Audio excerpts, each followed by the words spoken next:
9వ శ్లోకం చెప్పుకుంటున్నాం. మనకి ఈ 7-8 శ్లోకాల్లో జీవుడు శరీరాన్ని విడిచిపెట్టేటప్పుడు ఏం తీసుకెళ్తున్నాడు అనేటువంటి దాని గురించి చెబుతూ, మళ్ళీ శరీరం రాకుండా ఉండాలంటే వాడు ఏ విధమైనటువంటి సాధన చేస్తే గాని మళ్ళీ శరీరం రాకుండా ఉంటుంది. శరీరం రావడానికి కారణం ఏమిటి, శరీరం రాకుండా ఉండటానికి ఏ ప్రయత్నం చేయాలనే దాని గురించి మనకు తెలియజెప్పారు. ఇప్పుడు ఈ జీవుడు చెవిని, కంటిని, చర్మమును, నాలుకను, ముక్కును, మనస్సును ఆశ్రయించి శబ్దాది విషయమును అనుభవించుతున్నాడు. ఈ శరీరం ఉన్నప్పుడు, సశరీరంగా ఉన్నప్పుడు ఈ శరీరం వల్ల ఈ జ్ఞానేంద్రియాల ద్వారా, శబ్ద స్పర్శ రూప రసగంధాదుల ద్వారా ఇక్కడ ప్రపంచాన్ని గ్రహిస్తున్నాడు.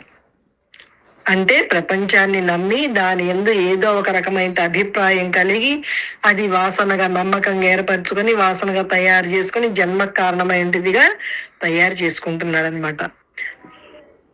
మనస్సును, ఇంద్రియములను ఆశ్రయించి అని చెప్పుట వల్ల జీవుడు వాస్తవముగా మనస్సు కంటేను ఇంద్రియముల కంటేను వేరుగా ఉన్నాడనియు, ఇంద్రియ మనంబులు ఉపాధి రూపములే అనియు, అజ్ఞానవశమున ఈ ఉపాధిని ఆశ్రయించి అతడు సుఖదుఖములను అనుభవించుచున్నాడని స్పష్టమవుతున్నది. వీటిని వాడుకుంటున్నాడు. ఈ ఇంద్రియాల్ని ఆశ్రయించి అంటే పరమాత్మ శక్తితోటి ఇవి ఇంద్రియాలు గ్రహిస్తుంటే వాటిని నమ్ముతున్నాడు. అంటే ఇంద్రియాల్ని గ్రహిస్తున్నాడంటే ఇప్పుడు ఇది సెల్లు అని వేరుగా ఉంటేనే గ్రహిస్తున్నాం. ఇది పుస్తకము, ఇది కళ్ళజోడు, లేకపోతే ఇది బల్ల, ఇది కుర్చీ అని ఎలాగైతే తనకంటే వేరుగా ఉండబట్టి గ్రహిస్తున్నాడో అలాగే ఇంద్రియములు, మనస్సు కూడా ఆ జీవాత్మ కంటే కూడా వేరుగానే ఉన్నాయి. వేరుగా ఉండబట్టే గ్రహిస్తున్నాడని చెప్పేసి చెప్పుకుంటున్నాం. నిజంగా ఆలోచిస్తే అదే సత్యం. అజ్ఞానం వల్ల అంటే అనేక జన్మల నుంచి పుట్టానేటువంటి నమ్మకం, భ్రమ వల్ల ఇవన్నీ కూడా నమ్మటం వల్ల శరీరాలు వస్తున్నాయి. ఇప్పుడు ఎప్పుడైతే నమ్మకండగా బ్రహ్మలో ఏంటి నమ్మకం పెంచుకుంటున్నాడో, తాను వీటన్నిటికంటే కూడా అతీతంగా ఉన్నాను, వేరుగా ఉన్నాను ఏంటి ఆ జ్ఞానంతో ఎప్పుడూ ఉంటున్నాడు. అప్పుడు జ్ఞానానికి, మోక్షానికి దారి దొరికినట్లు వాడికి. కాబట్టి మనోవికారములు గాని, ఇంద్రియ వికారములు గాని ఆత్మకు చెందవు. అది ఈ వికారములు ఏవి కూడా ఆత్మకి లేవు. ఏమండి ఆత్మకి లేవు, కానీ ఇవన్నీ చేస్తున్నప్పుడు నేనే చేస్తున్నాను అనిపిస్తుంది. ఎందుకనండి అంటే అదే అజ్ఞానం. ఎందుకంటే శరీరం అనేటి నమ్మకము నేనే చేస్తున్నాను ఏంటి భావన కలిగింపజేస్తుంది. ఆ రకమైన నమ్మకాన్ని కలిగింపజేస్తుంది. నాకు చాలా కోపం వచ్చిందండి వాళ్ళ మాటలు వినేటప్పటికీ. అంటే శరీరం అనుకునేటువంటి దీనిలోనే అజ్ఞానంగా ఉన్నాడు కాబట్టి వాడికి చాలా ఆ విషయాల వల్ల లోపల తేడా ఉంటుంది అనమాట. అంటే ఈర్ష్యాసు విరాగ ద్వేషాదులు కలగడమో, కోపాలు రావడమో, తాపం రావడమో, ఈ ఆలోచనలన్నీ ఎందుకు వస్తున్నాయి, ఈ వికారాలన్నీ ఎందుకు వస్తున్నాయి? భ్రమలో ఉండబట్టి, అజ్ఞానంగా ఉండబట్టి. ఇప్పుడు ఈ అజ్ఞానాన్ని ఎట్లా వీడాలనేటిది కూడా మనకు చెప్తున్నారు. అదే గురువు గారు కూడా మనకి తెలియజేసింది. నువ్వు శరీరాన్ని కాదురా, శరీరం అనుకుంటే స్థూల శరీరమే కాదు, ఈ మనోబుద్ధి చిత్త అహంకారాలు కూడా శరీరం, సూక్ష్మ శరీరం కిందకు వస్తాయి. శరీరం నీవు కాదంటే స్థూల శరీరాన్ని నీవు కాదని, కానీ స్థూల శరీరము, సూక్ష్మ శరీరము, కారణ శరీరం, ఈ మూడు నీవు కాదు. ఈ వికారాలన్నీ ఎప్పుడు కలుగుతున్నాయి? సూక్ష్మ శరీరంలో కలుగుతున్నాయి. సూక్ష్మ శరీరంగా ఉన్నటువంటి ఆ మనోబుద్ధి చిత్త అహంకారాలు వాటికి రూపాలు లేవు. అవి పని చేయాలంటే వాటిలో కలిగేటువంటి ఆలోచనని బట్టి ఈ స్థూల శరీరం మీద ప్రవర్తించడమే గాని, ఆ మనసు చెప్పినట్టు స్థూల శరీరం ప్రవర్తిస్తుందే గాని స్వతహాగా మనసు దానంతట అది పని చేయడానికి దానికి ఇంద్రియాలు లేవు. అందుకని ఈ ఇంద్రియాలను ఆశ్రయించి మనసు ఇంద్రియాల ద్వారా తన కోరికల్ని తన ఆలోచనలని అన్ని కూడా ఇక్కడ ప్రవర్తింపజేయడంలో తప్పు లేదు. కానీ నమ్ముతుంది అనమాట. నిజం అనే నమ్మకం కలిగి ఉంటుంది. ఆ నమ్మకం వల్లనే వీడు నష్టపోతున్నాడు. అందుకని మనసు చెప్పేది ఇక్కడ చెయ్యాల్సిన పనులు చెయ్యవలసిందే. అందుకే జ్ఞాని అయినంత మాత్రాన ఆ మనసు మాటను నమ్మకుండా ఉంటాడే గాని ఇక్కడ పనులేమీ మానుకోవడానికి వీలు లేదు. ఈ శరీరం ఏం చేయడానికి ఒప్పుదల చేసుకొని వచ్చిందో అవన్నీ ఇక్కడ తప్పనిసరిగా చేయవలసిందే.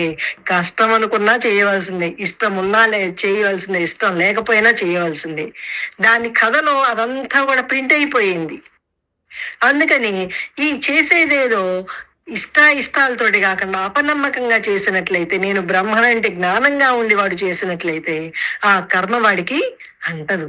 అంటకుండా ఉండడమే కాదు, అలా నిత్య నిరంతరం సమాధిని ఆశ్రయించున్నట్లయితే ఆ వాసనలు కూడా అంతర్గతంగా ఉన్నటువంటి సంచితంలో ఉన్నటువంటి వాసనలు కూడా తగలబడిపోతాయి. అవి కూడా తగలబడిపోయి అంత ఖాళీ అయితేనే గాని ఆ అద్దం గనక ఎంత బాగా దుమ్ము లేకుండా, ఏ మాత్రం లేకుండా ఎంత నిర్మలంగా ఉంటే అంత స్వచ్ఛంగా మన ముఖం కనిపిస్తుందో, అలాగే బ్రహ్మణ ఏంటి నమ్మకం, ఆ మనసు అంత నిర్మలంగా ఉంటే గాని ఆ నమ్మకంలో వాడు నిలవడనమాట. కాబట్టి మనోవికారములు గాని అతడు సుఖ దుఃఖములు అనుభవించుతున్నాడని స్పష్టమవుతున్నది. కాబట్టి మనోవికారములు గాని ఇంద్రియ వికారములు గాని ఆత్మకు చెందవు. తనకంటే వేరైన ఇంద్రియ మనములను ఉపాధి రూపమైన తొడుగును ధరించి ఆత్మ జీవుడు విషయాదులను సుఖ దుఃఖాదులను అనుభవించుచున్నాడు. కావున వాస్తవముగా ఈ ఉపాధితో గాని ఉపాధి జనిత వికారములతో గాని ఆత్మకు ఏలాంటి సంబంధమును లేదు. ఏ రకమైన సంబంధం లేదు ఆత్మకి ఈ వికారాలతోటి, విషయాలతోటి ఏ రకమైన సంబంధము ఎప్పుడూ లేదు. ఉన్నా అనుకోవడమే భ్రమ అన్నమాట. జీవుడు ఏ ఇంద్రియములను ఆశ్రయించే విషయములను అనుభవించుచున్నాడు?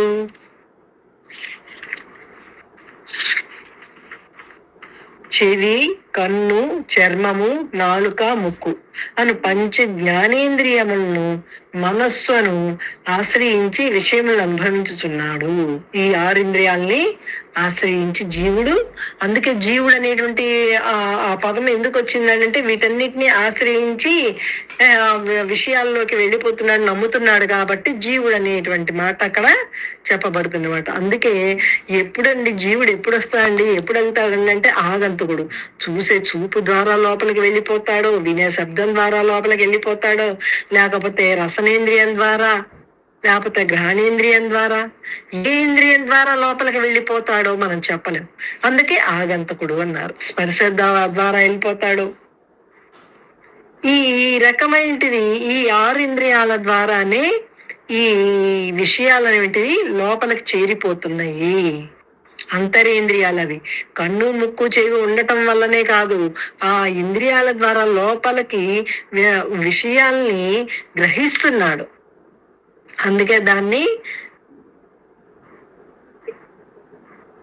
ఏమన్నారు? శబ్ద స్పర్శ రూప సగంధాదుల వల్ల లోపలికి గ్రహింపబడి అది జన్మ కారణమయ్యేటువంటి పదార్థాన్ని లోపల వాసనలను తయారు చేస్తుంది. అందుకనే చెప్తున్నారు ఇక్కడ, ఈ ఆత్మని ఎవరు తెలుసుకొనగలరో, ఎవరు తెలుసుకొనలేరో వచించుతున్నారు. ఎటువంటి వారు తెలుసుకుంటారో, ఎటువంటి వారు తెలుసుకోలేరు. ఒక శరీరము నుండి మరి ఒక శరీరమునకు బయలుదేరుచున్నవాడును, లేక శరీరమునందున్నవాడును, లేక విషయములను అనుభవించువాడును, సత్వాది గుణములతో కూడినవాడును అగు ఈ జీవాత్మను అజ్ఞానులు చూడజాలరు, తెలుసుకొనజాలరు. జ్ఞాన దృష్టి గలవారు మాత్రమే చూచుచున్నారు, తెలుసుకొనుచున్నారు. అనగా ఆయా క్రియలు జరుపుచున్నను అతని అగ్నులు ఎరుంగజాలరనియు, జ్ఞానులు మాత్రం ఎరుంగగలరనియు భావము. అది శరీరమేనేంటి మమేకమైపోయి ఉన్నటువంటి వాడు ఈ మనసు ఇలా ఆలోచిస్తుంది, ఇలా ఆలోచిస్తే జన్మలు కలుగుతాయి కదా అనేటువంటి ఆలోచన వాడికి రాదు. అవన్నీ తనకే జరుగుతున్నట్టు తను వాటికి ఈ విషయాలకి లోనైపోతున్నట్లు అనేటువంటి జ్ఞానం కూడా తెలియక ఇది మామూలుగా జరిగిపోతుందండి, అందరూ చేస్తున్నారు, మనం చేస్తున్నాం, ప్రపంచంలో అందరూ అలాగే చేస్తున్నారండి, మనం ఒక్కళ్ళమే కాదండి అనేటువంటి భావనే ఉంటుంది కానీ వాడికి ఆ వివేకం అనేటిది లేదు, జ్ఞానం అనేటిది లేదు, అజ్ఞానంగా ఉన్నాడనమాట. ఇప్పుడు మన అదృష్టం బాగుండబట్టి మనకి సద్గురువు దొరకబట్టి ఆ గురువు గారు చెప్పారు, నువ్వు ఈ శరీరాన్ని అనుకుంటున్నారా, నువ్వు శరీరానివి కాదు, నువ్వు ఆత్మవి, ఈ జ్ఞానేంద్రియాలు, కర్మేంద్రియాలు, ఈ శరీరము, మనసు, బుద్ధి, చిత్తం, అహంకారము, ప్రాణేంద్రియాలు ఇవేమీ నీవు కాదు, వీటన్నిటికీ అతీతమైంటి చైతన్యానివి. ఏ శక్తి చేత ఈ కన్ను చూడబడుతుందో, ఈ చెవి వినగలుగుతుందో, ఈ నోరు మాట్లాడగలుగుతుందో, ఏ శక్తి చేత కాళ్ళు నడుస్తున్నాయో ఆ శక్తివి నీవు, అంతేగాని ఈ శరీరాన్ని నీవు కాదు అని గురుదేవుడు మనకి ఆ మెలకు కలిగించారు. ఆ మెలకు కలిగించిన తర్వాత, మెలకు వచ్చిన తర్వాత మళ్ళీ చీకటిగా ఉందండి అంటాము సూర్యోదయాన్ని చూసి ఎలాగైతే అనమో అలాగే ఆ సమాధానుభవం పొందిన తర్వాత ఈ శరీరేంద్రియాలను చూసేవాడుగా వీటికంటే వేరుగా ఉన్నటువంటి జ్ఞానంగా ఉన్నటువంటి వాడే గ్రహిస్తాడు గాని మామూలు వాడు గ్రహించలేడనేసి పదే పదే చెప్తున్నారనమాట. ఎందుకంటే ఉన్న సత్యం అది, అందుకనే దాని గురించి పదే పదే మనకి తెలియజేస్తున్నారు. భగవంతుడు మాకేలా కానుపించకనున్నారని అనేకులు ప్రశ్నించుచుందురు. దానికి సమాధానము శ్రీకృష్ణమూర్తి ఈ శ్లోకమున నొసంగిరి. నీవు జ్ఞాననేత్రము ఆత్మానాత్మ వివేకమును సంపాదించినచో ఇచ్చటనే ఈ శరీరమునందే పరమాత్మను దర్శింపగలవు అని భగవానుడు నుడుచున్నాడు. ఏమండి, భగవంతుడు అంతటా ఉంటే ఎందుకు కనిపించట్లేదండి మాకు అనేటువంటి సందేహాలు కలిగినటువంటి వారికి, ఎందుకంటే జ్ఞాననేత్రం కలిగితేనే వాడు వివేకంతో విచారణ చేసుకొని ఇదంతా నశించిపోయేటువంటిది, అశాశ్వతమైనది, మార్పు చెందుతుంది, దుఃఖాన్ని కలిగింపజేస్తుంది అనేటువంటి వివేకం కలిగినప్పుడు మాత్రమే వాడు అంతర్ముఖ దృష్టి కలిగి జ్ఞాన దృష్టితోటి వీటికంటే వేరుగా ఉన్నాయంటే జ్ఞానము, అనుభవము కలుగుతుంది కానీ మామూలు వాడికి అది కలగదు. వారికై దూరమున వెతకనక్కర్లేదు, అది భగవంతుడి కోసం ఎక్కడో వెతకాల్సిన పని లేదు. జీవుని యొక్క స్వశరీరమునందే అతన్ని కనుగొనవచ్చును.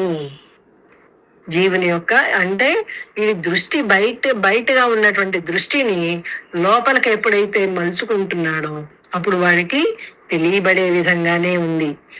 తినుచు త్రాగుచు అనుభవించుచున్న ఆ వ్యక్తిని వివేచనతో, సూక్ష్మ దృష్టితో, జ్ఞాననేత్రంతో మనుజుడు కనుగొనగలడు. ప్రాపంచిక దృశ్య వాసన ప్రాబల్యము వల్ల అజ్ఞానులు అతన్ని తెలుసుకొనజాలకున్నారు. అది అనేక జన్మల్లో ఉన్నటువంటి పేరుకుపోయినటువంటి వాసనల వల్ల, అజ్ఞానం వల్ల తెలుసుకోలేకపోతున్నాడు. కానీ ఎప్పుడైతే జ్ఞానం కలుగుతుందో ఆ జ్ఞానం వల్ల ఇవన్నీ కూడా తెలుసుకుంటున్నాడు. తెలుసుకొని వాడు విచారణ చేసుకొని ఆ దృష్టి, జ్ఞాన దృష్టి కలిగి ఉండి నిత్య నిరంతరం కూడా ఆ జ్ఞాన దృష్టి ఎప్పుడైతే కలిగి ఉంటున్నాడో వాడికి ఆ వెన్నలో, ఆ పాలల్లో వెన్న ఎలాగైతే ఉండి అంతా వ్యాపించున్నప్పటికీ దేనితో సంబంధం లేకుండా ఎలా ఉందనేటిది నెయ్యిగా తయారు, వాడిలో వాడే సాధనతోటి ఆ పరిపక్వత చెంది అప్పుడు గాని వాడికి వీటన్నిటికీ కూడా అతీతంగా ఉన్నాయంటే అనుభవము, ఉన్నదంతా పరమాత్మ తత్వం అంటే జ్ఞానము వాడికి తెలియబడుతుంది అన్నమాట అనుభవంగా. ఎప్పుడైతే అనుభవం పొందాడో ఇంకా అది చెరగని ముద్ర అయిపోతుంది. దానికి వివేచన అంటే విచారణ కావాలి, నిత్యానిత్య వస్తు వివేకం ఉండాలి, సూక్ష్మ దృష్టి, ఏకాగ్రత ఉండాలి. ఆ ఇంద్రియాలు, పంచేంద్రియాల ద్వారా దృష్టి బహిర్గతంగా ఉన్నప్పుడు ఏకంగా లేదు, అనేకంగా ఉంది. చూపు ద్వారా వినడము, చూడటము, మాట్లాడటము, స్పర్శ, ఈ వాసన చూడటము, ఇవన్నీ వేరువేరుగా ఉన్నాయి. ఆ వేరువేరుగా ఉన్నటువంటి అనేక ఇంద్రియాల ద్వారా ప్రవహించేటువంటి శక్తిని ఏకం చెయ్యాలి అంటే ఏకాగ్రత, సూక్ష్మ దృష్టి కలిగి ఉండాలి. ఎప్పుడైతే సూక్ష్మ దృష్టి కలిగి ఉండి వీడు అంతర్ముఖ దృష్టితోటి చూసుకుంటున్నాడో తనలో తానే ఆ అనుభవంగా ఉంటున్నాడో, అప్పుడు వాడు తింటున్నా, నడుస్తున్నా, పనిచేస్తున్నా ఆ దృష్టి మారట్లేదు. వీటికంటే వేరుగా ఉన్న దృష్టినే వాడు నిరంతరం ఆ దృష్టిగానే, జ్ఞాన దృష్టిగానే ఉంటున్నాడనమాట. అద్దమును ప్రపంచము వైపు త్రిప్పి పట్టుకొనినచో ముఖము అందు కానరాదు. అది అద్దాన్ని నీ వైపు కాకుండా ఆ ప్రపంచం వైపు తిప్పుంటే నీ ముఖం ఎలా కనిపిస్తుంది? అలాగే నీ దృష్టి ప్రపంచం వైపు, వస్తువుల వైపు, ఈ వాసనల వైపు, ప్రాపంచికమైనటువంటి విషయాల యందు ఎప్పుడైతే ఉన్నదో అప్పుడు నీకు నీ నీ స్వరూపం ఏంటో నీకు తెలియబడదు. తన వైపు త్రిప్పుకున్నచో మాత్రమే కానవచ్చును. అది ఆ మనసు ప్రపంచం వైపు కాకుండా ఆ మనసుని పరమాత్మ వైపుకి, భగవంతుని వైపుకి ఎప్పుడైతే తిప్పుకున్నామో, అంటే అంతర్ముఖ దృష్టి కలిగి, జ్ఞాన దృష్టి కలిగి ఉంటున్నామో, ఈ విచారణతోటి, ధ్యానము, ఈ శ్రవణం, నిత్యధ్యాసలు ఇవన్నీ అలవరుచుకుంటూ అభ్యాస వైరాగ్యాలు వీటన్నిటితోటి ఎప్పుడైతే ఆ దృష్టి అంతర్ముఖమై ఏకాగ్రత కలిగి ఉంటుందో అప్పుడు వాడికి తెలియబడుతుంది అనమాట. అప్పుడు వాడి ముఖం వాడికి కనిపిస్తుంది. అంటే వాడి స్వరూపం ఏమిటో వాడికి తెలియబడుతుంది.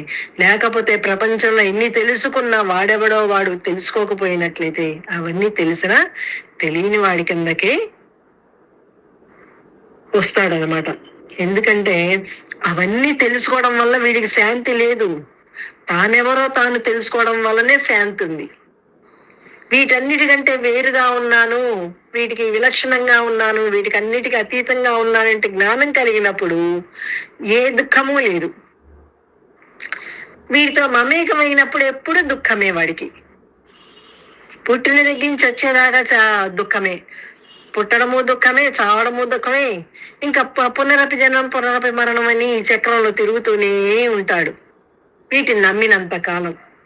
అంటే అంతర్గతంగా ఆ వాసనలు పూర్తిగా సమూలంగా నాశనం కాకపోతే గనక మళ్ళీ వాడు శరీరం ధరించాల్సి వస్తుంది. తన వైపు గాంచినచో ఆత్మ వస్తువు అందు కానరాదు. ఆ అద్దాన్ని తన వైపు తిప్పుకుంటే ప్రపంచం కనిపించదు, తన స్వరూపమే తెలియబడుతుంది, కనిపిస్తుంది అనమాట. అంతర్ముఖముగా, నిశ్చలముగా, వాసనారహితముగాను నచ్చిన మాత్రమే కానవచ్చును. అది దృష్టి అంతర్ముఖ దృష్టి కావాలి.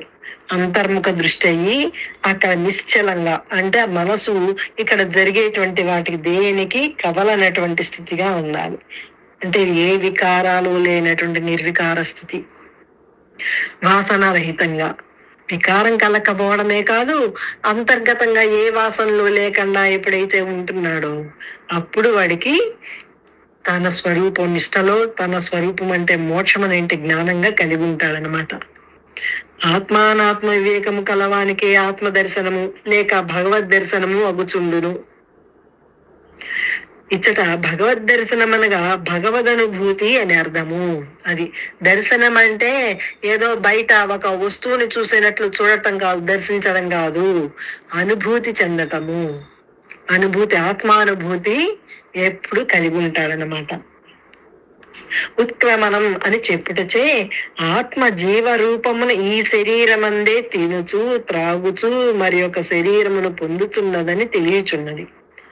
కావున ముముక్షువులు భగవద్ దర్శనమునకై దూరముగా పోనక్కర్లేదు, ఎక్కడికెక్కడికో వెళ్లాల్సిన పని లేదు. భగవంతుడి కోసం ఎక్కడెక్కడ తీర్థయాత్రలు, నోములు, వ్రతాలు, పుణ్యక్షేత్రాలు ఇవన్నీ తిరగాల్సిన పని లేదు. అసలు విషయం నీవెవరో నువ్వు తెలుసుకున్న తర్వాత తిరిగినా వాడికి సంబంధం లేదు. ఎందుకంటే ఆ ఉన్నటువంటి చైతన్యం అంతటా ఉంది. ఈ శరీరంలో వీటన్నిటికీ అతీతంగా ఉన్నదనేంటి జ్ఞానం కలిగి ఉంటాడు కాబట్టి వెళ్ళినా తప్పులేదు.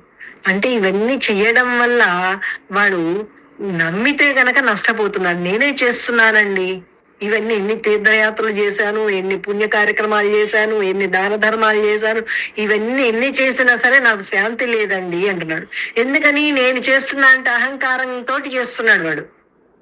అంటే శరీరం ఏంటి నమ్మకంతో, శరీరంతో మమేకమైపోయి చేస్తున్నా అంటే దృష్టి కలిగి ఉండేటప్పటికీ వాడికి శాంతి లేదు.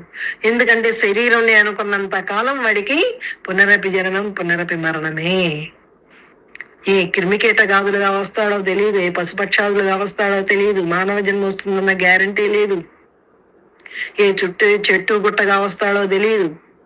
అందుకని వివేకం కలిగి ఆ వివేకంతో ఎప్పుడైతే విచారణ చేసుకుంటాడో వాడు ఈ భగవత్ సంబంధమైన వాటితో కనెక్షన్ పెట్టుకొని నిరంతరం భగవద్ ధ్యానం చేస్తూ విచారణ చేస్తూ ఏమిటి ఇక్కడ వీటిని నమ్మినట్లయితే నష్టపోతున్నాను, మళ్ళీ జన్మల పాలవుతున్నాను వాడిలో వాడు విచారించుకొని మళ్ళీ జన్మక్కర్లేదు, నాకు మోక్షమే కావాలనుకుని దాని యందు నిశ్చయ జ్ఞానంతో ఎప్పుడైతే దృఢ నిర్ణయం తీసుకొని అలా ప్రవర్తిస్తుంటాడో, తన మైండ్ అటు పక్క మలుచుకుంటాడో, అప్పుడు వాడికి ఆ భగవత్ శక్తి, ఆ భగవదానుభూతి వాడు పొందుతాడనమాట.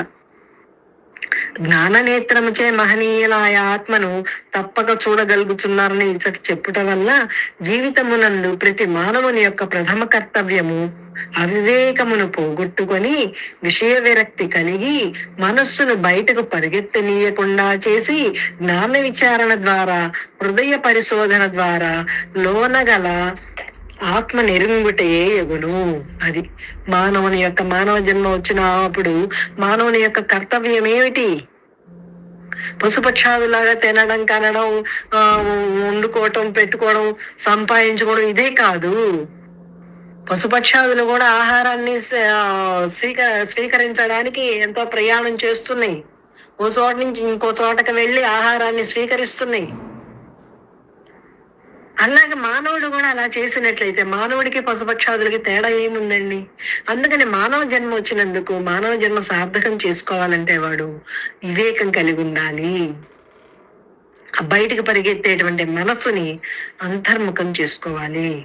అంతర్ముఖం చేసుకుని హృదయ పరిశోధన, హృదయంలో తన అంతరాత్మలో వాడు శోధించుకోవాలి. ఏమిటి ఇట్లా పరిగెడుతున్నారేమిటి, ఇవన్నీ తినడం, ఇవన్నీ కూడా పశుపక్షాదులన్నీ కూడా అలాగే చేస్తున్నాయి కదా, ఇంకా ఉత్తమమైన మానవ జన్మ వచ్చి నేనేమిటి ఇక్కడ, ఇది చాలా గొప్ప జన్మ అంటున్నారు, ఇది మోక్షానికి దారి తీస్తుంది కదా, మరి అటువంటి ప్రయత్నం మనం చెయ్యట్లేదే, ఇది చెయ్యాలంటే మనం ఏం చెయ్యాలి అని వాడిలో వాడు ఒకంతైనా శుభేచ్ఛ కలిగితే, మంచి ఆలోచన కలిగితే దానికి తగినటువంటి ప్రయత్నం చేస్తూ మహాత్ములను ఆశ్రయించి, గురువుని ఆశ్రయించి ఆ గురువు చెప్పిన దాన్ని ఆచరణలో పెట్టడం అంటే అంత తేలికగా లేదు. ఆ మనసు ఎదురు తిరుగుద్ది, దానికి ఇష్టం ఉండదు. కానీ దానికి ఎంతో దోష దర్శనం చేయించి, విషయాల్లో ఉన్నటువంటి దోష దర్శనం చేయించి, ఈ అరిషవర్గాల వల్ల దొంగలనేటువంటి వాళ్ళు బయట ఎక్కడో లేరు, నీ ఆ జ్ఞానధనాన్ని అంతా దోచేటువంటి వారు లోపలే ఉన్నారని వాటిని, ఆ దొంగల్ని పారద్రోలాలి. దొంగ మన ఇంట్లోకి వస్తే ఎప్పుడెప్పుడు వెళ్ళిపోతాడని కత్తులు గటార్లు తీసుకుని ఎలాగైతే వాడిని బయటికి పంపించేదాకా ఎలా నిద్రపోము, అలాగే ఈ అరిషవర్గం అనేటిది మన అంతరాంతరాల్లో ఉన్నప్పుడు వీడికి శాంతి లేదు, వీడికి జన్మలే దుఃఖమే అని వాడిలో వాడు గ్రహించుకొని వాటిని చేరనీయకండగా, ఈ శరీరం నేను అనుకోబట్టి కదా ఇవన్నీ కలుగుతున్నాయి, ఈ శరీరాన్ని నేను కాదు, ఈ క్షణం ప్రాణం పోయింది అనుకోండి, ఈ శరీరం ఇక్కడే తగలబెట్టేస్తున్నారే, ఇది నేనైతే అప్పుడు ఏడవాలి కదా, అయ్యో నన్ను తగలబెడుతున్నారు ఏమిటని ఏడవాలి కదా.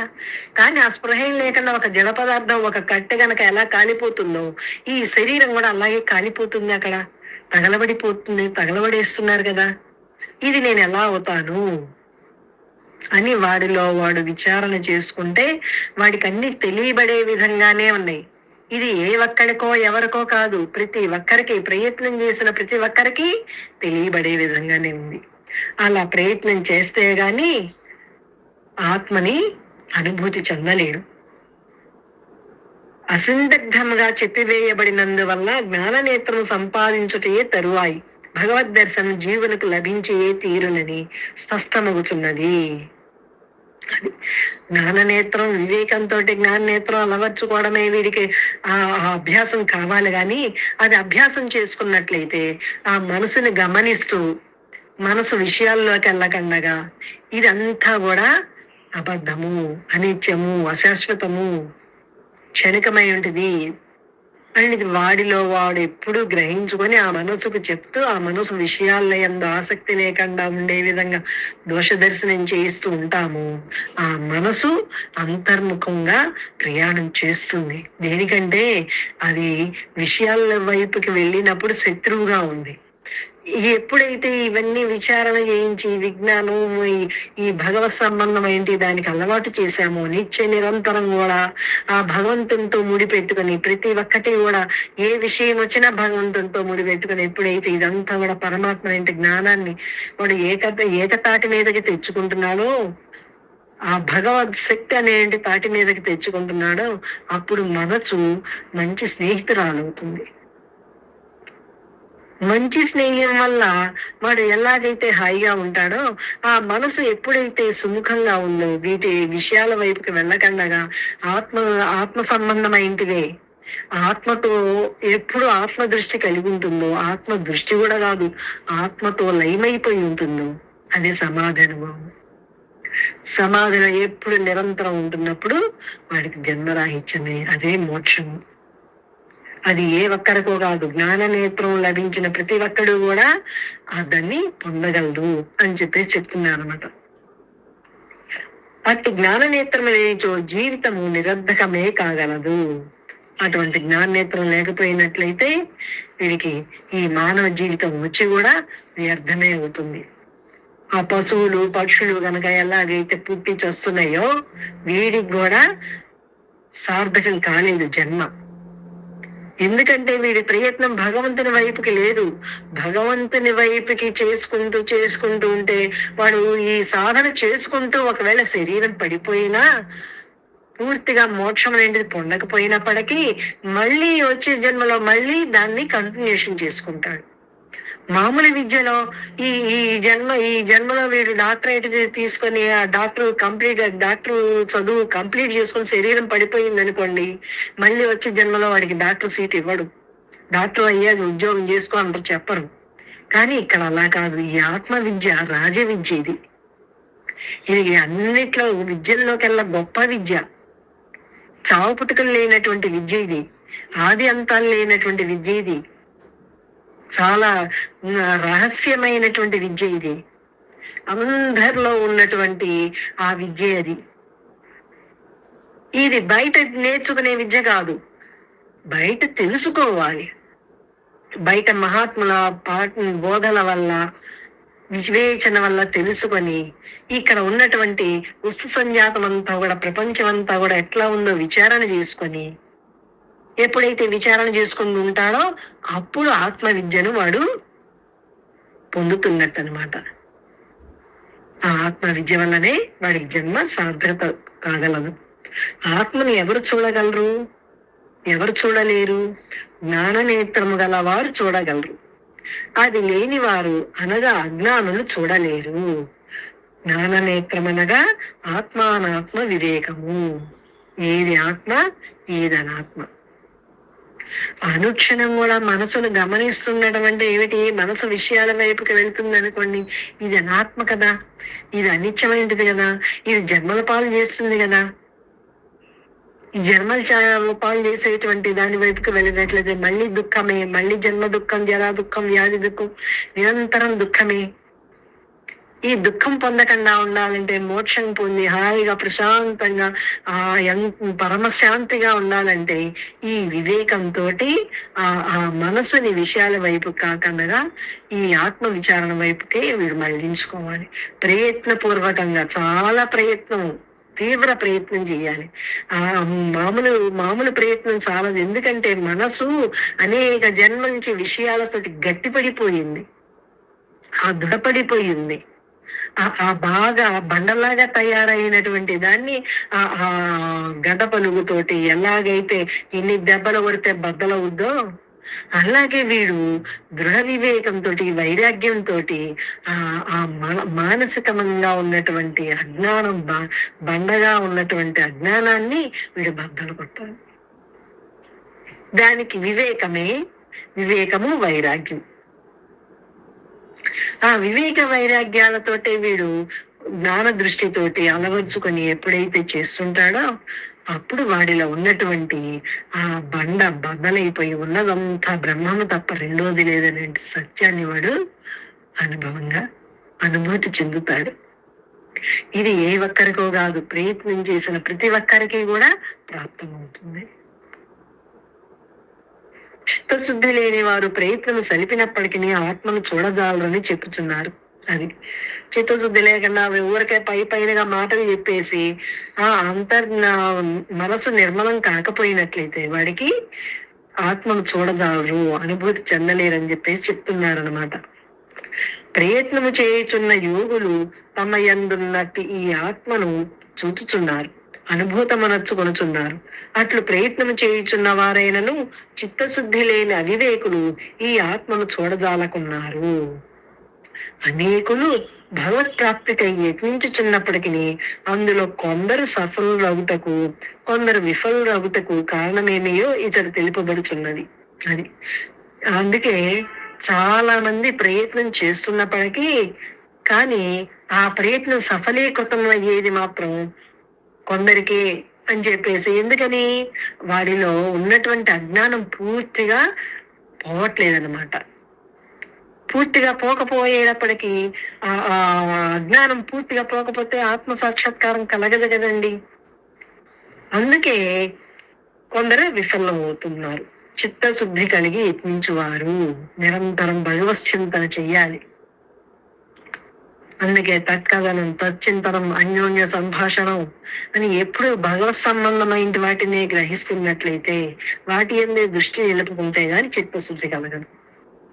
ఆ చిత్తంలో ఎంతో చెత్త వేసుకున్నాడు వీడు, తెలుసో తెలియకో కావాలనో వద్దనుకోనో అనేక జన్మల్లో వేసుకున్నాడు. ఆ చెత్తనంతా తీసేసుకుంటే గాని చిత్తశుద్ధి అవుతుంది. అది తీసేసుకోవడానికి ఏమన్నా ఒక వస్తువుగా ఉందా అంటే లేదు, వీడి ఆలోచనాపథంగా ఉంది, వీడి అంతరాంతరాల్లో వాసనాపథంగా ఉన్నది. అటువంటిదంతా కూడా జ్ఞాన దృష్టి వల్లనే దగ్ధమైపోతుంది, అంతేగాని ఇంకో మార్గం లేదు దానికి. కొందరు విఫలమవుట కారణమేమో ఇతడు తెలుపుతున్నారు. చిత్తశుద్ధి కలిగి యత్నించు వారు తప్పక సాఫల్యమును పొందగలరు, అనగా పరమాత్మను తయందు సాక్షాత్కరించుకొనగలరు. కానీ అదే ప్రయత్నము అవే ధ్యానాదులు గావించుచున్నప్పటికీ మల్ల చిత్తులు సంస్కరింపబడని మనస్సు గలవారు పరమాత్మను సాక్షాత్కరించుకొనజాలరు. కొందరు శాస్త్ర పాండిత్యమును ఉన్నదనవి మాత్రం కలిగి ధ్యానాదులను చేయుచున్నట్లు కనిపించుచున్నారు. అట్టి వారు ఇంద్రియ నిగ్రహం లేని కారణము చేతనే చిత్తశుద్ధి లేనందువల్లను ఆత్మను తమ యందు గాంచజాలని ఈ శ్లోకమున ఘంటాపదముగా చెప్పివేయబడినది. అది వీడు చిత్తశుద్ధి లేకుండా ఎన్ని తపస్సులు చేసినా ఎన్ని ధ్యానాదులు చేసినా శరీరం అంటే నమ్మకంతో వీడు ఎన్ని చేసినా అది వీడికి ఉపకరించు, వీడికి సాఫల్యాన్ని ఇవ్వవు, ఆత్మానుభూతిని పొందింపజాలవు. నేను బ్రహ్మను అనేటి నమ్మకంతో వాడు చెయ్యాలి. ఆ నమ్మకంతో చేస్తున్నప్పుడు చిత్తం శుద్ధి అవుతుంది. ఆ నమ్మకం లేకుండా వీడు ఎన్ని చేసినప్పటికీ అది చిత్తశుద్ధి కాదు. అందుకనే వాడికి ఆత్మానుభూతి పొందలేడు. అందుకే 1000 మందిలో ఏ ఒక్కడో ప్రయత్నం చేస్తాడో అలా ప్రయత్నం చేసిన 1000 మందిలో ఏ ఒక్కడో అనుభూతి చెందుతాడనేటిది మనకి ఈ భగవద్గీతలోనే అనేక చోట్ల మనకి తెలియజేశారు. దానికి తీవ్ర సాధన ప్రయత్నం అనేది చాలా అవసరం అన్నమాట. నాగలక్ష్మి వచ్చారా, మాట్లాడతారా? చేసే మంత్ర జపం కూడా ఏకాగ్రతతో భక్తితో చేస్తే గాని భగవంతుడు ఆ బుద్ధి యోగాన్ని ప్రసాదిస్తే గాని మనకి జ్ఞానం కలగదు. అది కలిగితే గాని మనం ఈ మాయలో నుంచి బయటపడలేం. అది చేసేది ఏకాగ్రతగా గురువు మీద భక్తితోటి, భగవంతుడి మీద భక్తితోటి నిరంతరం ఆ జపం చేసినప్పుడు మాత్రమే మాయ మాయ నుంచి మనం బయటపడగలదు మన మనస్సు. లేకపోతే బయటపడలేదు ఆ మాయ. అందుకనే భక్తి కావాలి. గురువు మీద భక్తి ఉండాలి, భగవంతుడి మీద భక్తి ఉండాలి, ఆ మంత్రం మీద భక్తి ఉండాలి. అలా కలిగి ఏకాగ్రతతో చేస్తే, మనం ఆర్తితో కనుక చేస్తే అప్పుడు ఖచ్చితంగా మాయ దారిస్తుంది, లేకపోతే మాయ దారి ఇవ్వదు మనకి. ఇప్పుడు మన ఆశ్రమంలోనే మనం కొంతమందిని చూస్తున్నాం, ఎంత మంత్రం చేసినా సమాధి రావట్లే. దానికి కారణం ఏంటి? ఏకాగ్రతగా చెయ్యటంలా. అక్కడ ఏకాగ్రతగా, ఆర్తిగా, భక్తిగా చేస్తే గాని అది పనిచేయదు. ఆ మంత్రం కూడా ఏదో చేస్తున్నాము, మైండ్ ఎక్కడో పెట్టుకొని, అంటే మామూలుగా చెబుతున్నా, ఇది ఎవరిని ఉద్దేశించి చెప్పట్లే. జీవుడి లక్షణము ఎలా ఉంటుందనే దానికి మాటకే చెప్తాను నేను. మనసు ఏం చేస్తుంది? కోటి ఆలోచనలు దానికి. పెదాలు మంత్రం ఉచ్చరిస్తుంటాయి, మనసు ఎక్కడో తిరుగుతుంటుంది. అంటే దాని మీద ఏకాగ్రత లేదు. ఏకాగ్రత లేని ధ్యానం పనికిరాదు, ఉపయోగం ఉండదు. ఆయన చెప్పాడు షిరిడి సాయిబాబా సినిమాలో, అప్పుడు చెబుతాడు, అందరూ భోజనానికి కూర్చుంటే ఆ పై నుంచి కప్పు ఊడి పడుతుంటే అందరూ బయటికి పరిగెత్తారు. ముందు అందరూ అంటారు, బాబా ఈ రోజు మీ పక్కన కూర్చొని మేము భోజనం చేస్తాము అంటారు. కానీ భోజనానికి కూర్చోగానే పైనుంచి ఆ దంటెలన్నీ విరిగి టపటపా చప్పుడు వస్తుంది, అందరూ భయపడి పరిగెత్తుతారు. కొంతమంది మటుకు బాబా మీద నమ్మకంతో అక్కడ కూర్చుంటారు. అప్పుడు అంటాడు ఆయన, ఏమంటాడు? ఏకాగ్రత లేని ధ్యానము, నమ్మకం లేని భక్తి పనిచేయవు. మీరు ఎంత చేసినా పనిచేయవు. మీ మనసు ఎక్కడెక్కడో గాలికి తిరుగుతూ నాలుగుతోటి రామ రామ, రాముడి మీద భక్తి లేకుండా. అందుకే ఒక విగ్రహం పెట్టుకోమని చెప్పాడు. విగ్రహం దేనికి? నిగ్రహం కోసం. రామనామం చేయటం అంటే ఏంటి? రాముని మనసులో పెట్టుకొని ఆయన వంకే చూస్తూ మనసు రామనామం చెయ్యాలి, అప్పుడు సిద్ధిస్తుంది. కానీ ఆ మంత్రము లేకపోతే సిద్ధించదు మంత్రం కూడా. అందుకనే సమాధి రావట్లేదు. ఆయన ఇచ్చేవాడు సాక్షాత్ భగవత్ స్వరూపుడే, గురువు. కానీ ఎందుకని రావట్లేదు? అక్కడ గురువు శక్తి కూడా వాడి మీద పనిచేయట్లా. కారణం మనలో లోపమే. అంటే మన సాధన సరిగ్గా లేదు. మన మంత్ర జపం ఏకాగ్రతతో చెయ్యటం లేదు, అక్కడ జరగనీయట్లేదు లోపల ఉండే వాసులు. అందుకని ఏం చెయ్యాలంటే, ఒకటి తీసుకున్నాము అంటే ఏకాగ్రతగా చెయ్యాలి. చేస్తేనే ఫలం సిద్ధిస్తుంది. రాముడి దగ్గరికి వెళ్ళాము, రాముడిని మనసులో పెట్టుకున్నాము, రామనామం చేస్తున్నావు అంటే రాముడి మీదే దృష్టి పెట్టి చెయ్యాల. పిల్లలకి స్నానం చేస్తున్నాము అంటే మామూలుగా చదువుతున్నాం. మనం ఏటో చూస్తే నీళ్లు పోస్తే ఏమవుతుంది? వాళ్ళు నీళ్లు మింగుతారు, లేకపోతే కాళ్ళ మీద నుంచి జారిపోయిపోతారు, ఏదో ఒకటి జరుగుతుంది. అంటే ఏ పని చేసినా ఏకాగ్రతే కావాలి. ఇప్పుడు ఒక వంట చేస్తాము, ఆ వంట వరకు అక్కడే ఉంటున్నాం కదా, మరి మాడిపోకుండా చూసుకుంటున్నాము. తిరగ మాత్రం మాడితే రుచి మారిపోతుంది, చేదొస్తుంది, అన్ని మనకి తెలుసు కదా. ప్రాపంచిక విషయాల్లో నువ్వు ఎంత ఏకాగ్రతగా చేస్తున్నావు ఆ పని సిద్ధించడం కోసం. మరి భగవంతుడి విషయంలో నీకు ఏకాగ్రత లేకపోతే మోక్షం ఎట్లా ఇస్తాడు అసలు?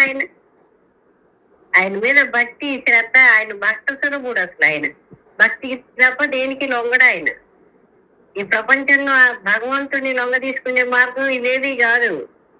ఎన్ని పట్టు చీరలు పెట్టినా లోపల ఈర్ష్య, ద్వేషం, అసూయ, ఇంకో చెడ్డ గుణాలు ఉంటే అది తీసుకోడు ఆయన.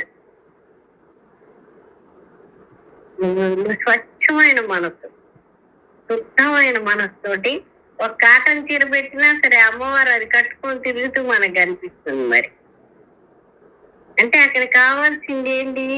భగవంతుడికి భక్తి కావాలి, మన మనసు అర్పించాలి.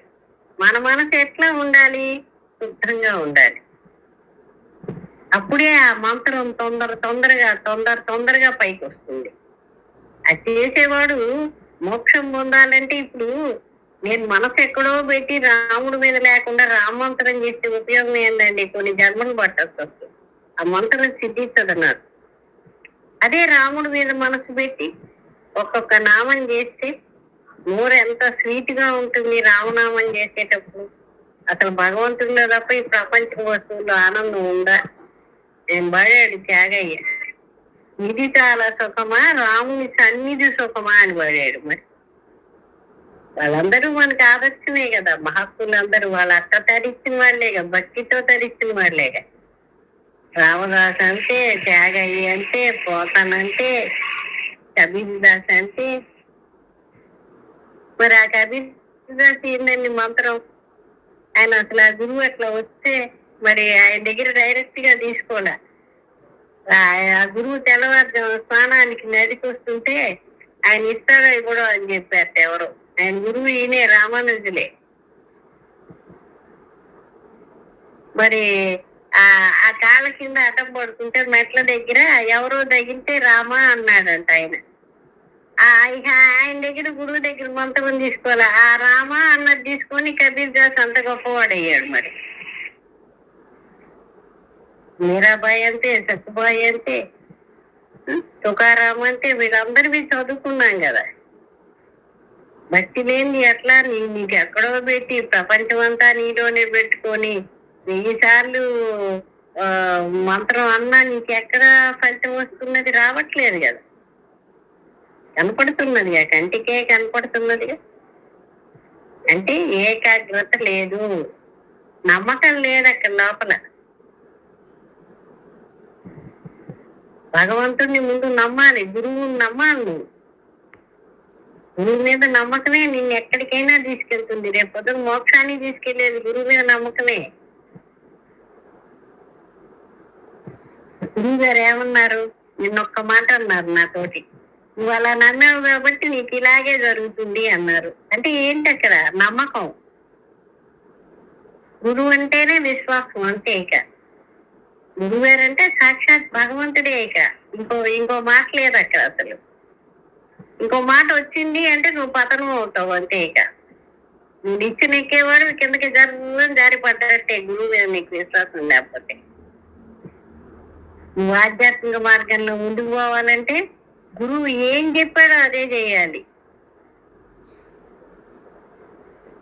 మరి అలా ఉందో లేదో ఎవరికి వాడే పరీక్ష చేసుకోండి అమ్మా. అందరూ అలా తయారవ్వాలి. గురువు గారు ఏమంటున్నారంటే, నాకేమీ లేదమ్మా, అందరూ తరించాలని నా కోరిక అంటారు.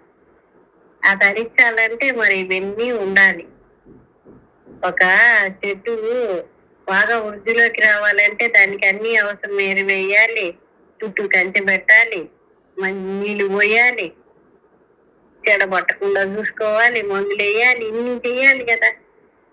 అలాగే మన నమ్మకం అనేది ఆరకుండా చూడాలి. మరి దాన్ని నిరంతరం నీకు ఇంకేం కావాలి? ఈ శరీరంలోకి వచ్చావు, అన్ని అనుభవించావు నువ్వు. ఏముంది? ప్రతి దాంట్లో దోష దర్శనం చేయండి. దోష దర్శనం చేస్తేనే వైరాగ్యం కలిగేది. దాని మీద అసహ్యం పుడితేనే దీని మీద అనురక్తి కలిగేది. మరి ఇవేవి కలగకుండా, నాలో ఇవేవి పోకుండా నేను మోక్షాన్ని పొందుతాను అంటే నన్ను నేను మోసం చేసుకున్నట్టే. ఇప్పుడు పరీక్షలు సిలబస్ కష్టంగా ఉందండి, అది నేను చదవకుండా హాయిగా ముసుకేసుకు పట్టుకొని నేను పరీక్ష పాస్ అవుతాను అని నాలో నేను అనుకుంటే ఏం లాభం అండి? ఆ పరీక్షలు రాను వస్తాయి, పోను పోతాయి, నేను ఎటు ఫెయిల్ అయిపోతాను. జన్మలు కూడా అంతే. మోక్షం పొందడానికి ఏమేం కావాలో భగవద్గీతలో చెప్పారు, గురువు గారు చెప్పారు. ఏం చెప్పారు? ప్రతి దాని పట్ల నీకు రోత పుట్టాలి అన్నారు. మరి మీరు నన్ను అడగచ్చు, నువ్వు సంసారంలోనే ఉన్నావు కదా, నువ్వు రోత పుట్టే చేస్తున్నావు అని. నేను మనసులో విచారణ చేసుకున్నా, ఒకటే అనుకున్నా, చేసేది పరమాత్మ సేవ, దీనికి నాకు సంబంధం లేదు. ఈ శరీరం ఈ పని చేయడానికి వచ్చింది. గురుగారు చెప్పారు, ఈశ్వరుడు పెట్టిన పనివాడివి నువ్వు, అంతే. ఇక నీకు ఈ ఇంటికి ఏ సంబంధం లేదు. ఉన్నట్టు నేను చచ్చిపోతే ఇంటికి నాకు సంబంధం ఉందా? వీళ్ళకి నాకు ఏమాత్రం ఏముంది? ఏమీ లేదు కదా. నా మనసు ఎప్పుడైతే కల్పించుకున్నదో ఆ కల్పితాన్ని నేను తీసేసుకొని ఈ శరీరాన్ని ఒక పనిముట్టులాగా వాడుకొని పనిచేయటమే ఇక్కడ. లేకపోతే మళ్ళీ అంటుకుంటారు అందరూ. నీకెవరూ లేరు, నువ్వెవరికీ లేవు. మనకి ఇష్టమైన అదే, ఇష్టం కాకపోయినా అదే. నువ్వు ఆత్మగా ఉండాలి, మోక్షం పొందాలి అంటే నీ లోపల ఇదే. బయటికే ఈ నాటకం అంతా బయటికే.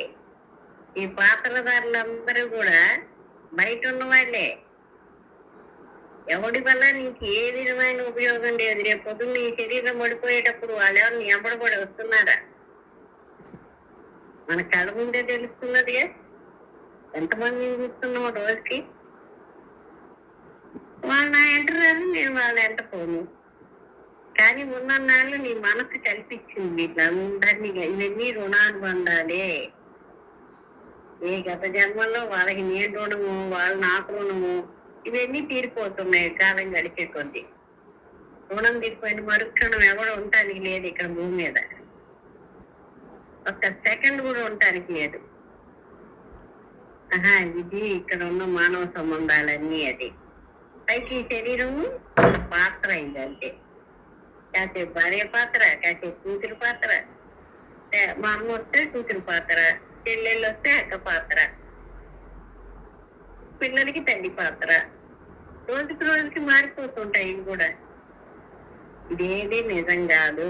కళ బోల్డ్ అని వచ్చినాయి కళలు. ఇన్ని రాలా ఇప్పటికి.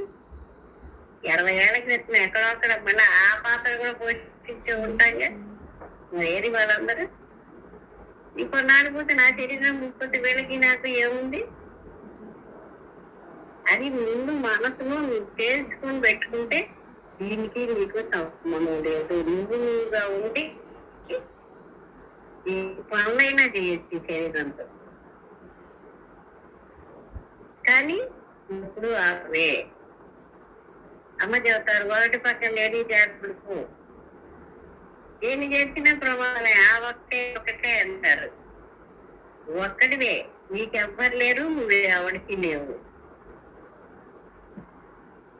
అదొక్కటే మనసులో వేసుకోవాలి. ఆ నిశ్చయంతో నువ్వు ఈ శరీరాన్ని నడుపుకోవాలి. ఈ శరీరం మందైతే ఎందుకు ఇన్ని ఇబ్బందులు పెడుతున్నారు? ఏ పూట మాత్రం అయిపోతే ఆ పూట ఊరుకోవట్లేదే. ఇది కూడా 4 రోజులు ఉండిపోయేదే. ఇది నిజం కాదు. పూట పడుతున్నావు పొద్దుడికి రాస్తామని ఏంటి గ్యారంటీ? అర్ధరాత్రి నిద్రలో పోయేవాడు పోతాడు మంది ఉన్నారు. అట్లా పోతే నీకు దీనికి ఏంటి సంబంధం? ఇదో ఎప్పుడు వస్తున్నది నీ శరీరమైన. ఇప్పటికి ఎన్ని శరీరాలు రావాలి అట్లా చెప్పనైతే సింపుల్. కళ్ళ ముందు జరిగేది మన మైండ్ లో విచారణ చేసుకొని మనం జ్ఞానంగా వైరాగ్యంగా దొరకపట్టమే. ఇక్కడ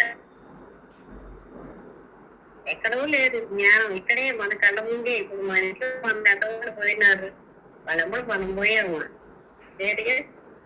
పోనీ వాళ్ళ శరీరాలు పోయినాయి, శరీరాన్ని ఇక్కడే తగలబెట్టేసాం కదా. గురువు గారు చెప్పేది ఎంత సత్యం. ఆ మాట వాసనలు తీసుకుని వాటికే వెళ్ళారు. ఆ వాసనలు ఇంకో శరీరాన్ని తీసుకుంటాయి. ఈ శరీరాలు పోయారు, వాళ్ళు చేసుకున్న కర్మల్ని బట్టి పోతున్నారు. పొద్దున మనమైనా అంతే, మొత్తం ఖాళీ చేసుకున్నామంటే ఇంకా శరీరంతో పని. బ్యాంకులో ఉన్న డబ్బులన్నీ తెచ్చి వాడుకున్నాం అనుకోండి, ఇంకా బ్యాంక్ మనకేం పని? ఆ పాస్ పుస్తకానికి మనకి సంబంధం లేదు. ఇక డబ్బులు పోవాలి, డబ్బులు లేదా అక్కడికి ఎందుకు మనం? ఇది కూడా అంతే. అందుకే నిరంతర సమాధిలో ఉంటే గాని ఈ సూక్ష్మ శరీరంలో ఉండే వాసనలు, కారణ శరీరంలో ఉండే వాసనలు మొత్తం దగ్ధం అయిపోతాయి. దగ్ధం అయితేనే జన్మకి రాకుండా పోతుంది. ఏమాత్రం ఉన్నా మళ్ళీ వస్తుంది. అలా తయారవ్వాలంటే నిరంతర సమాధి. సరే,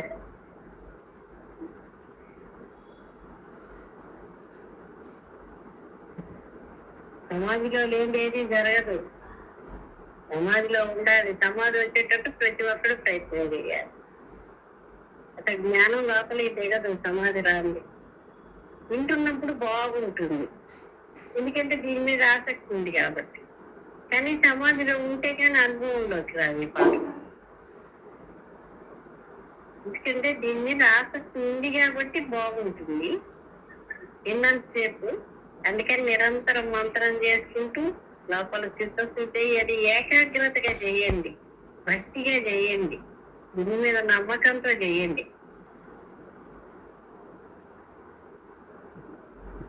మనకు అటు ఇటు కాలకూడదు మంత్రం చేసేటప్పుడు. దాని మీదే దృష్టి ఉండాలి. ఏ పని చేస్తుంటే దాని మీదే ఉండాలి దృష్టి. లేకపోతే పని పాడైపోతుంది, ఫలితాన్ని ఇవ్వదు.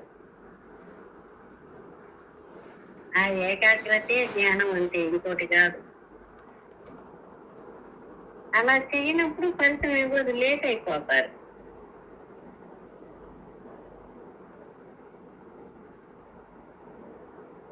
మంత్రం చేస్తున్నామంటే ఇక ఆ భగవంతుడి మీద దృష్టి పెట్టి చేయటమే. మనం ఇక అటు ఇటు పోకూడదు, దాన్ని తోలికూడదు. శరీరంతో ప్రతి పని చేసుకోవచ్చు.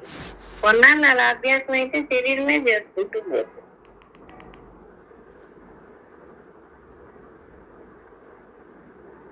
పోయేది కాదు కదా ఇది, ఇప్పుడు ఉండే సత్యమే కదా. సమాధి రాకముందు సమాధి వచ్చేటట్టు చేసుకోవాలి. మరి ఇంకా ఎన్నేళ్ళు చెప్తున్నా ఇదే పాఠం, ఎంతమంది చెప్పినా ఇదే, శాస్త్రం చెప్పినా అదే, మహాత్ములు చెప్పినా అదే. శరీరం కాదు నాయన, ఆత్మ జ్ఞానాన్ని తెలుసుకోండి, జ్ఞానాన్ని తెలుసుకోండి, జ్ఞానం వల్లే కైవల్యం పొందుతారని చెప్పేశారు. ఇంకో మార్గం లేదు.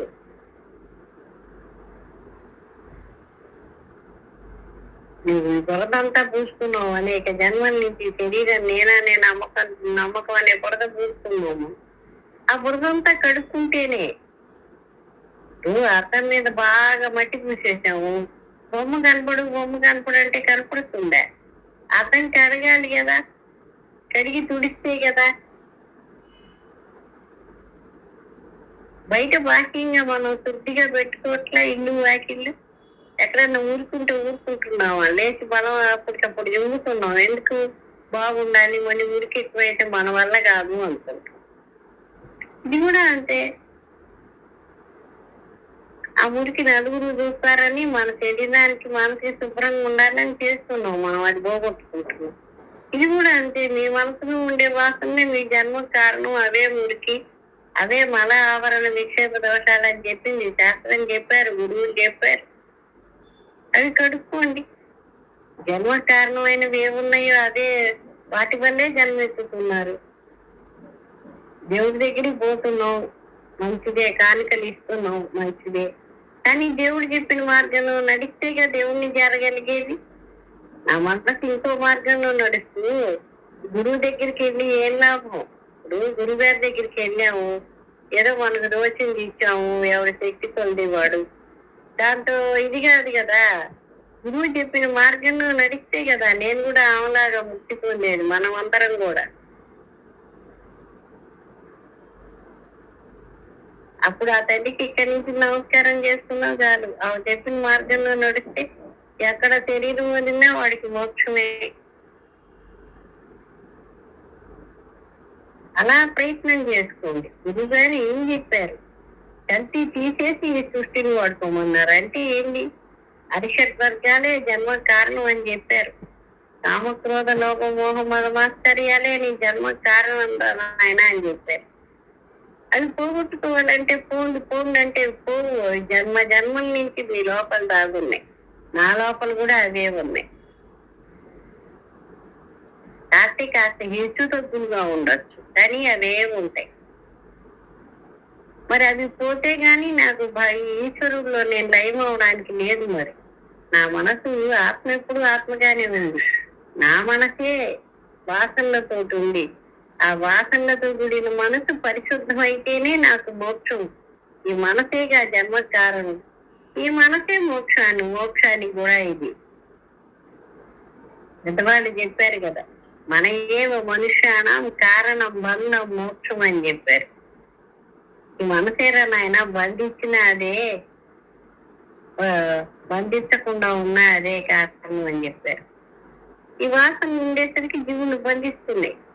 చెప్పాడు కదా, త్రిగుణాత్మకమైన పొర అని చెప్పాడు కదా. సత్వ రజస్తమో గుణాలతోటి కూడిన పొరగతున్నది అజ్ఞానం అని చెప్పాడు కదా ఆయన భగవద్గీతలు. ఈ అరిషడ్ వర్గాలు ఉన్నాయి. అరిషడ్ వర్గాల వల్లే నేను నాది ఇదే అర్థము. నిదానంగా వినండి, ప్రయత్నం చెయ్యండి. ఖచ్చితంగా ప్రతి ప్రయత్నం చేసే ప్రతి ఒక్కరూ సక్సెస్ అవుతాడు. అక్కడ మీరు నేను కాదు, ఎవరు ప్రయత్నం చేస్తే వాడికల్లా ప్రాప్తం ఉంది. దీనికి కావాల్సింది ఏంటంటే శ్రద్ధ, పట్టుదల, వైరాగ్యం, వివేకం. పక్షి ఎగరాలి అంటే వివేకము, వైరాగ్యము. ఈ జ్ఞానం మనకి కలగాలి అంటే ఈ రెండు కావాలి. వైరాగ్యం కావాలి. మరి ఈ అరిషత్ వర్గాలు పోతే ఏమవుతుంది? హాయిగా ఉంటుంది. ఉన్నదంతా ఆత్మగానే కనిపిస్తుంది, వెలుగుగానే కనిపిస్తుంది. ఇంకోటి లేదు అసలు, ఆ వెలుగు తప్పదు.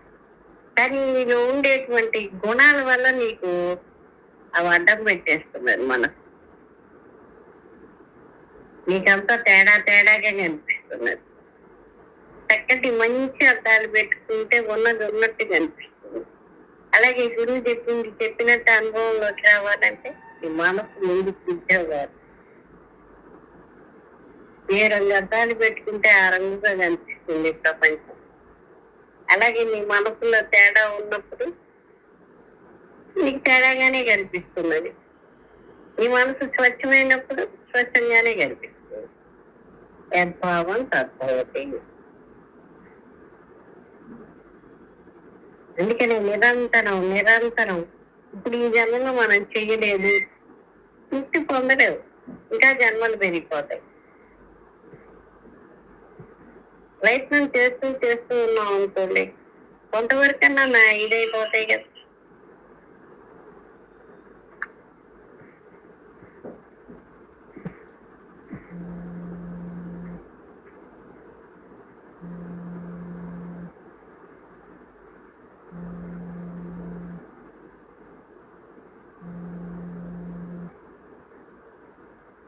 ప్రయత్నం చేయని వాడికి ఇంకా కర్మ పెరిగిపోతుంది కదా. ఇదే నిజం అనుకుంటున్నాడు.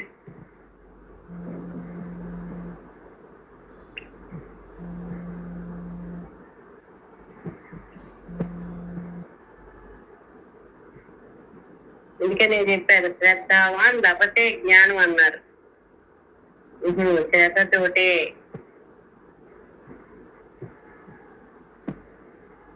ఎప్పుడైనా శ్రద్ధ మీదే ఆధారపడింది. ఆ శ్రద్ధ అటు తిప్పుతున్నాం.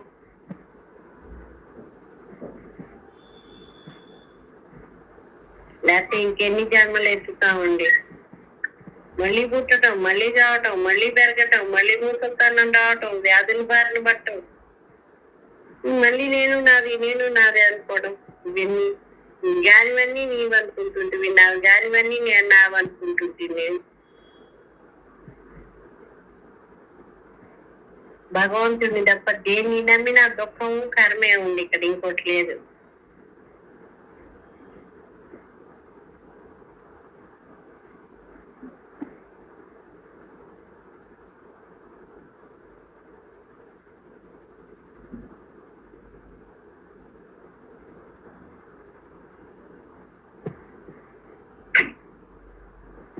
దుఃఖము కర్మ అంతేగా. దూరంగా ఆలోచిస్తే అదే ఉంది. మరి ఒక్క భగవంతుడిని నమ్ముకుంటేనే వీడు బయటపడేది. ఇక దేన్ని నమ్ముకున్నా పాడైపోతాడు. ఇంకెన్నిసార్లు ఇట్లా? అది ఎవరికై వాడు ఆలోచించుకోవాలి. వైరాగ్యం అనేది ఒకళ్ళు చెప్తే కలిగేది కాదది. వాడికై వాడికి కలగాలి. నిశ్చితంగా కూర్చొని ఆలోచించి గురుగారు ఏం చెప్పారు, దేనికి చెప్పారు, నిజంగా మన మంచికే చెప్పారా, దీనివల్ల మనకి లాభం ఏంది. ప్రతి పనిలో లాభం కోరుకుంటాం మనం. అత్యున్నతమైన లాభం మరి ఆధ్యాత్మిక లాభం అని చెప్పారు. దేంతో కొలమానం లేదు. ఈ ప్రపంచంలో దేంతో కొలవలేము ఆ లాభాన్ని బట్టి. జన్మరాహిత్యం అంటే మరి మామూలు మాటల.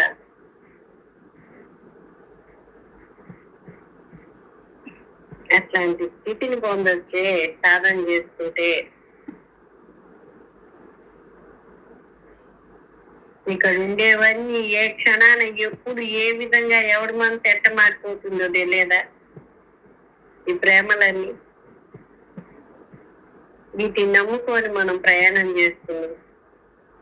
ఇదే నిజం అనుకోండి. స్వచ్ఛంగా ఉన్నారా అసలు? స్వచ్ఛమైన ప్రేమలేనా? మనకి తెలియదు.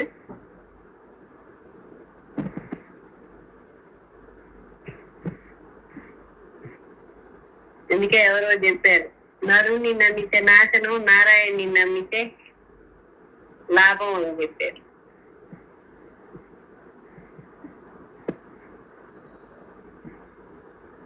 ఇవన్నీ పెద్దవాళ్ళు చెప్పినవే, ఇప్పుడు అవి రిపీట్ చేసుకుంటున్నాం మనం. అంటే మనం చెప్పినవి కానీ.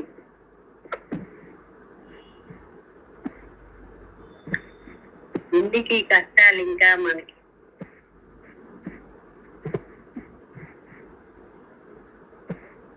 మళ్ళీ మళ్ళీ మళ్ళీ మళ్ళీ మోసపోకుండా ఉండాలంటే ఆ భగవంతుడిని నమ్మితే ఆయన మోసం చేయడు. మీరేం చేస్తారో దానికి తగిన ఫలితం ఇస్తాడు.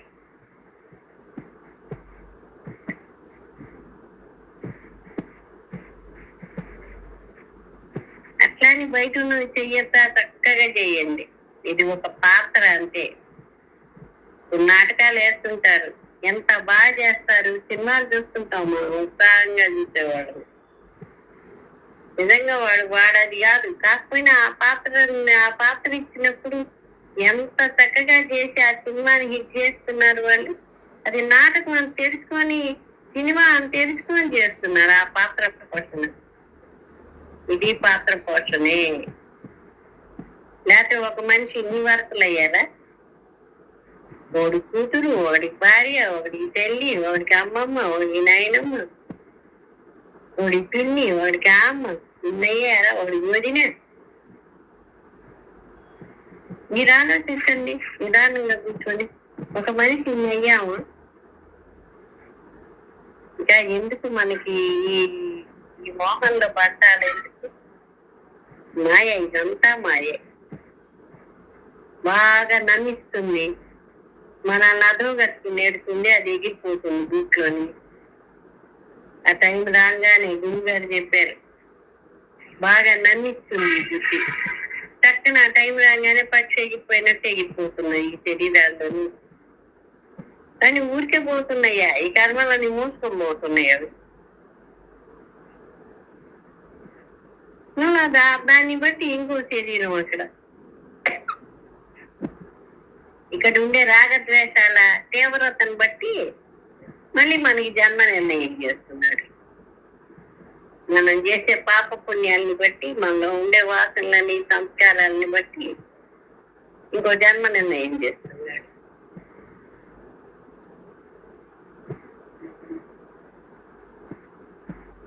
తెలియనప్పుడంతా పడ్డాం, తెలిసిపోయింది. ఇప్పుడు ఇంకా దీని జోలికి పోకూడదు.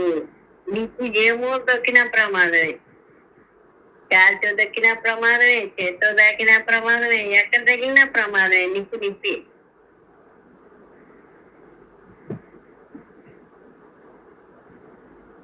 నేను చెప్పేసరికి కదా, సుఖాలు కాదు ఇవి. మీ శరీరం రావడం సుఖం అనుకున్నారేమో. భగవద్గీతలో చదివాము మనం ఏదో అధ్యాయంలో.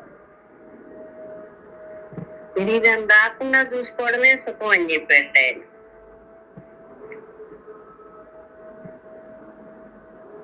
ఇప్పుడు అంతా అయిపోయి అందరి చేత తీవాట్లు చెప్పు దెబ్బలు తింటూ అప్పుడు ఇంకేం వైరాగ్యం రాదు. ముందే తెలుసుకోవాలి ఇదేందో. తెలుసుకుంటే మనసు ఒక చోట కుదుట పడుతుంది, కుదురుగా ఉంటుంది. ఇంకా ఇప్పుడు దీనివల్ల మనకి లాభం లేదని తెలిసింది అనుకో, ఇంకా లాభం ఉన్న రేపు వెళ్తాడు కదా. అందుకనే దోష దర్శనం చెయ్యాలి. ఎంత చక్కగా చెప్పింది శాస్త్రం. నిత్య అనిత్య వస్తు వివేకం ఉంది, ఇహమూత్రార్థ ఫలభోగ విరాగం ఉంది. అంటే ఇహలోక సుఖాల పట్ల, పరలోక సుఖాల పట్ల మీరు విజయండి. వైరాగ్యం కలిగి, విరక్తి కలిగి ఉండండి, విరాగం కలిగి ఉండండి. అంటే రాగం లేకుండా ఉండండి.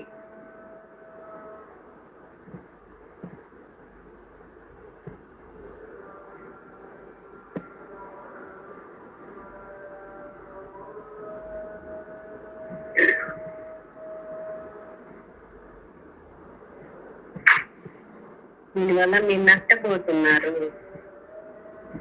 మీరు చెప్పారుగా, నిత్యమైంది అనిత్యమైంది, నిత్యముగా మాకు చక్క సంపత్తి. అలాగే ముముక్షుత్వము, మోక్షం మీద ఆపేక్ష కలిగి ఉండండి.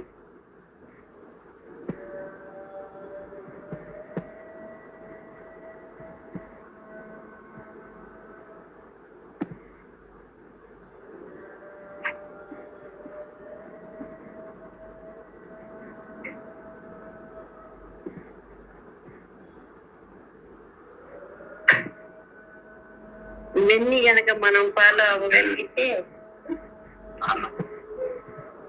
అప్పుడు ఖచ్చితంగా అందరికీ మోక్షమే. శ్రద్ధగా చదివిన ప్రతి ఒక్కడు పాస్ అయిపోతాడు. ఇది కూడా అంతే. గురువు మీద నమ్మకం పెట్టి నాకు చెప్పిన దీన్ని శ్రద్ధగా కనుక మనం ఆచరణలో పెట్టుకోగలిగితే అందరికీ మోక్షమేగా.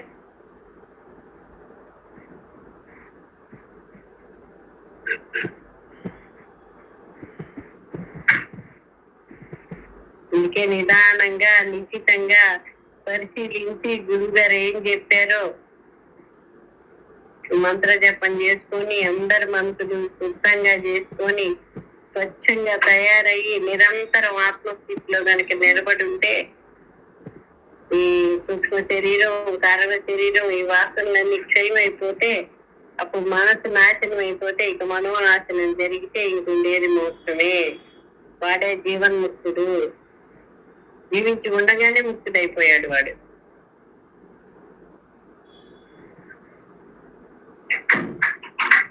ఆ జీవన్ముక్తుడికే విదేహ కైవల్యము. ఇంకా మళ్ళీ రావాల్సిన పని ఏం లేదు వాడికి. అందరూ అలా ప్రయత్నించి తయారుగాండి అంతే, నేను చెప్పే పాట ఉంటే.